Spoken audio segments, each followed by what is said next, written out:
The bus lurched to a stop, and I pressed my forehead against the cold window, watching my breath fog the glass. Millbrook hadn't changed. Same brick buildings, same Christmas lights strung across Main Street like they'd been there since the 1950s, same feeling of being trapped in a snow globe someone had forgotten to shake. I didn't want to be here. My fingers traced the condensation on the window, drawing a small heart before wiping it away with my palm. Hearts. What a joke. I'd left Millbrook 5 years ago with dreams bigger than this tiny Connecticut town could hold, and now I was crawling back with nothing but a duffel bag and a broken soul. Last stop, Millbrook, the driver called. I grabbed my bag from the overhead compartment, my hands trembling slightly. December air hit me like a slap when I stepped off the bus. Sharp, clean, nothing like Seattle's perpetual drizzle. I pulled my thin jacket tighter, realizing I'd left my good winter coat at the apartment. The apartment that wasn't mine anymore. Along with everything else that wasn't mine anymore. Including Diana. Stop it, Cassie. Don't think about her. But how could I not? 3 years. 3 years of my life. And it had all been a lie. The memory crashed over me like it always did. Walking into our apartment early, hearing strange voices, finding Diana at her computer with that woman on the screen. Realizing what they were doing, what I'd been doing without knowing, how many people had watched me, seen me. I squeezed my eyes shut, willing the nausea away. Cassie. My eyes flew open to see Benny rushing toward me, her long brown ponytail bouncing, arms outstretched. She crashed into me with a hug that nearly knocked me over. You're here. Oh my God. You're actually here. She pulled back, her brown eyes scanning my face with worry. You look exhausted. And thin. Have you been eating? It's good to see you too, Ben. I managed a weak smile. She grabbed my duffel bag despite my protests. Come on, the car's warm. I've got the heat cranked up and hot chocolate waiting at home. Benny's car was a modest sedan, but it was clean and warm and smelled like her, vanilla and cinnamon. She'd always been the responsible one, the one who stayed, who built a steady life while I chased dreams in bigger cities. I'm really glad you called me, she said as we pulled onto the familiar streets. When you said things went bad in Seattle, I didn't realize how bad until you told me everything. I don't want to talk about it. Okay, we don't have to. But Cassie, you know I'm here, right? Whatever you need. I nodded, my throat tight. I know. The streets blurred past. The library where we'd spent summers, the park where I'd had my first kiss with Tommy Henderson before I figured out why it felt so wrong, the diner where Benny and I used to share milkshakes. Everything was decorated for Christmas now, lights twinkling against the early evening darkness. I'm sorry about the timing, Benny said as we turned onto Maple Avenue. If I'd known you were coming this week, I would have postponed my trip to Sarah's. Don't be ridiculous. You've been planning this holiday with your girlfriend for months. I know, but you just got back and you're dealing with. I'll be fine, Ben. Really. I'm a big girl. She shot me a look that said she didn't believe me for a second, but she let it go. Benny's house, her duplex as she proudly called it, came into view. It was beautiful, a renovated Victorian with pale blue siding and white trim, a wraparound porch, and enough space for 3 families. She'd bought it 2 years ago with money from our grandmother's estate and her savings from years of working as a clerk at Morrison & Associates, one of the biggest consulting firms in the region. Home sweet home, she announced, pulling into the driveway. Inside was even better, hardwood floors, high ceilings, furniture that actually matched. My sister had done well for herself. Pride and envy twisted together in my chest. Your room's upstairs, second door on the right, Benny said, heading to the kitchen. I changed the sheets this morning and put extra blankets in the closet. It gets cold at night. I climbed the stairs, my legs heavy. The room was perfect, a queen bed with a thick comforter, a dresser, a window overlooking the street. I dropped my duffel bag and sat on the bed, springs squeaking slightly. This was my life now. 26 years old, no job, no apartment, no girlfriend, living in my sister's guest room in my hometown. I fell back on the bed and stared at the ceiling. How did I get here? So, Benny said that evening over chicken soup and bread, I need to talk to you about something. I looked up from my bowl. We were sitting at her dining table, a beautiful oak thing that probably cost more than my entire Seattle apartment deposit. I mentioned on the phone that I have a business associate staying here for a couple weeks. Yeah, you said something about that. Benny bit her lip. She's coming tomorrow.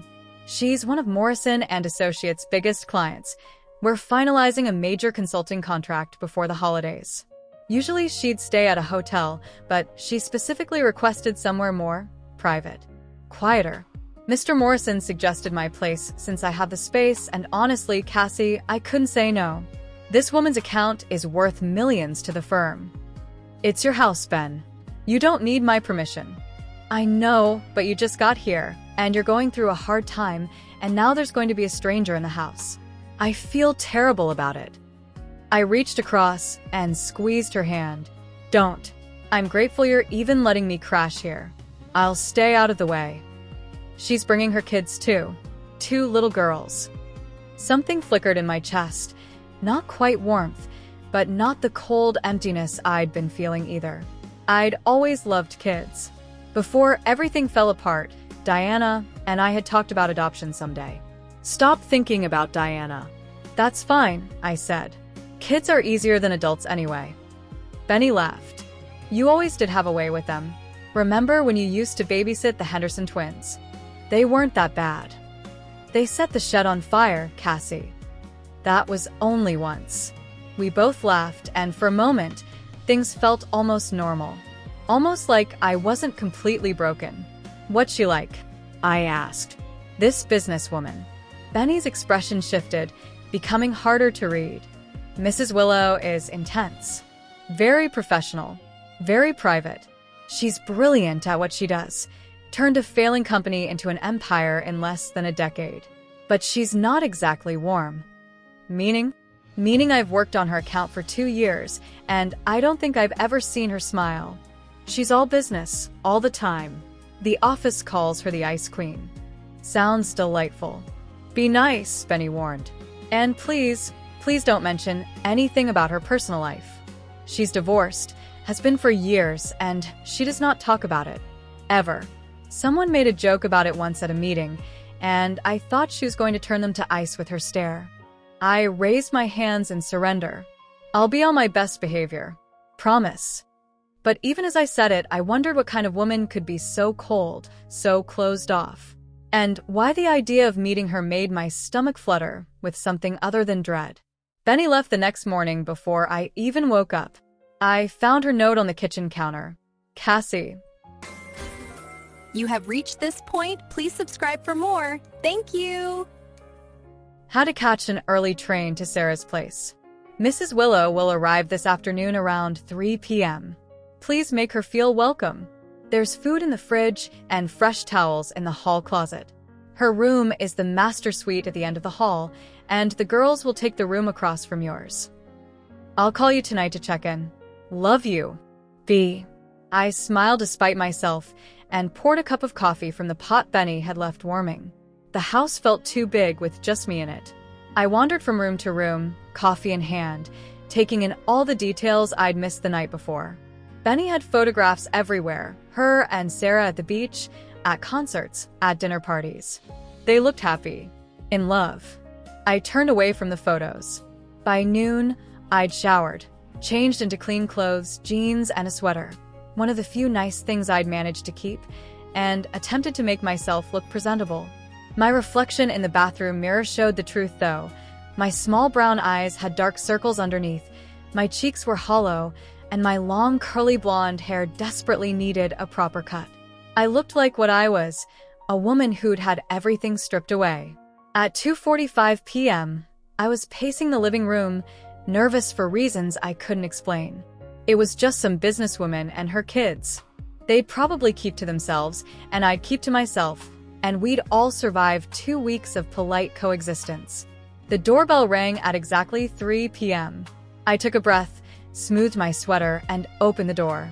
The woman standing on the porch was not what I expected. She was tall, maybe 5'10", with straight black hair that fell past her shoulders like a silk curtain. Her face was striking rather than pretty, high cheekbones, a strong jaw, and eyes that were the darkest blue I'd ever seen, like the ocean at midnight. She wore a black coat that probably cost more than Benny's car, and beneath it, I could see a gray suit that fit her broad shoulders perfectly. She was beautiful in a way that made you want to look away and stare at the same time. Ms. Cassie Parker? Her voice was low, controlled, with an edge of authority that suggested she was used to people obeying her. Yes. You must be Mrs. Willow. Jax Willow. She didn't offer her hand. Your sister informed me you'd be staying here as well. I hope that's not a problem. Those dark blue eyes studied me with an intensity that made me feel transparent. Your sister's home arrangements are not my concern. I simply require a quiet space to work and a safe environment for my children. Of course, I'll stay out of your way. Something flickered across her face. Too quick to read. Before she could respond, two small shapes darted around her legs. Is this the house? It's so pretty. A little girl with short black hair and huge blue eyes, her mother's eyes, looked up at me with a smile that could melt glaciers.